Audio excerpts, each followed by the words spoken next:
여러분 안녕하십니까? 이어서 경남 소식입니다. 오늘 오후 마산 해안도로에서는 땅속에 묻힌 오수관이 터져 인근 도로가 물바다로 변했습니다. 주민들은 폭염 속에 악취와 교통 불편을 겪었습니다. 보도에 최진석 기자입니다. 창원의 해안도로, 거대한 분수처럼 도로에서 물이 솟구쳐 나오고 차들은 옆으로 피해서 지납니다. 도로 밑에서 솟구쳐 나온 물은 편도 4차로와 인도까지 덮쳤습니다. 그 대로변을 완전히 잠식시키니까 오는 차도 얼마나 당황했겠어요. 사고의 원인은 창원시 마산 아포구 마산 어시장 방향 해안도로 아래에 묻힌 1,500mm 오수관이 터진 겁니다. 순식간에 악취와 함께 인근 도로가 잠겨 주민들이 큰 불편을 겪었습니다. 지금은 냄새 많이 났어요. 냄새가 많이 나도 좀 참으라고 저 가수관이 집에서 고친다고. 이번 사고를 수습하기 위해 한때 편도 4차로 가운데 2차로가 통제됐는데요. 다행히 차량과 인명피해는 없었습니다. 양덕 펌프장에서 마산 소방서 쪽으로 연결된 이 오수관은 2011년 설치돼 창원 의창구와 성산구, 마산 회원구에서 나온 오수를 덕동 하수처리장으로 보냅니다.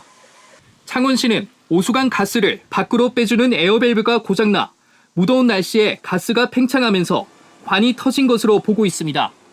또 완전 복구에는 시일이 걸릴 것으로 보고 있습니다. 공기가 만들어질 때 빼내는 그 밸브에 지금 문제가 있는 걸로 일단 그 보고를 받았습니다. 조속하게 교체를 해서 빠르게 정상화시키도록 하겠습니다. 창원시는 폭염 속 비슷한 사고를 막기 위해 모든 오수관의 에어밸브를 조사해 고장 여부를 파악할 계획입니다. KBS 뉴스 최진석입니다. 2주 넘게 폭염특보가 계속되면서 경남에서 온열 질환자가 속출하고 있습니다. 최근 일주일 사이 경남에서만 4명이 온열 질환으로 목숨을 잃었습니다. 이 소식은 김민지 기자가 보도합니다.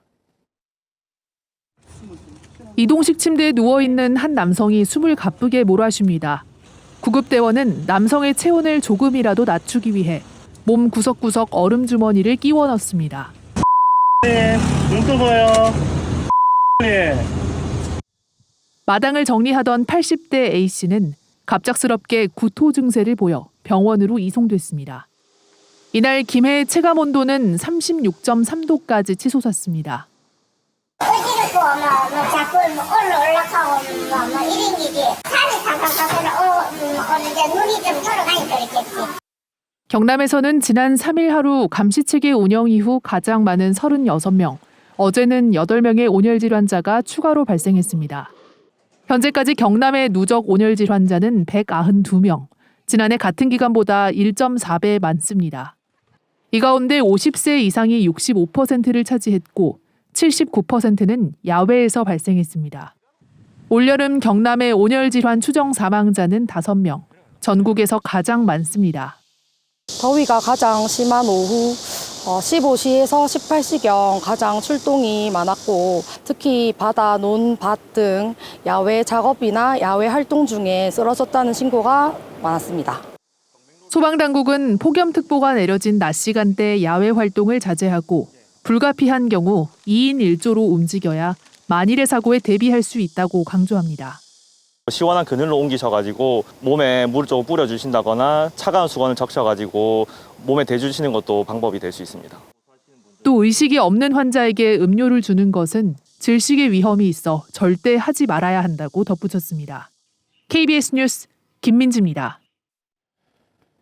최근 인천의 한 아파트 지하주차장 전기차 화재로 전기차 배터리의 안전성에 대한 관심이 높아지고 있는데요. 한국전기연구원이 배터리의 액체 전해질을 고체로 바꿔 화재 위험은 낮추면서도 성능을 높일 수 있는 기술을 개발해 실용화 단계를 앞두고 있습니다. 보도에 조미령 기자입니다. 인천의 한 아파트 지하주차장. 전기차에서 연기가 나더니 폭발과 함께 화염이 치솟습니다. 전기차 화재 원인 상당수는 리튬 배터리. 학계와 관련 업계가 전고체 전지 실용화에 매달리는 이유입니다.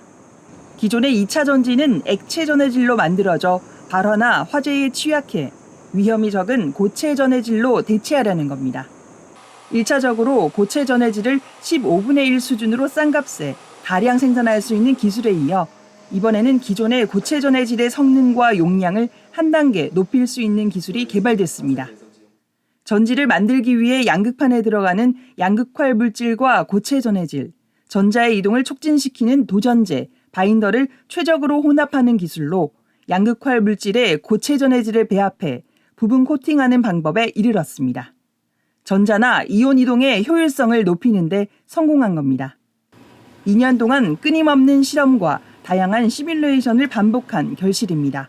전고체 전지의 이제 사이클링 성능 그리고 이제 용량 등의 성능을 증가시킬 수 있을 것 같습니다. 이번 기술 관련 특허를 확보해 수요 업체와 상용화도 추진됩니다. 궁극적으로는 전고체 전지는 아예 불이 날 수 있는 액체 전해질을 사용하지 않기 때문에 꿈의 전지라고 불릴 수 있습니다. 한국전기연구원은 이번 논문을 국제 저명 학술지인 에너지 스토리지 머티리얼스에 실었습니다. KBS 뉴스 조미령입니다.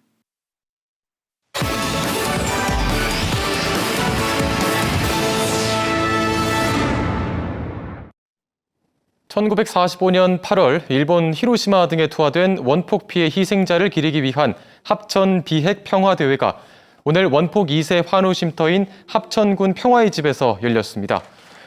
올해로 13번째인 이번 대회는 평화의 울림, 맞잡은 손을 주제로 원폭 피해자 작품전과 사진전 등이 열렸습니다. 한국인 원폭 피해자 70%가량은 합천 출신으로 알려져 있습니다.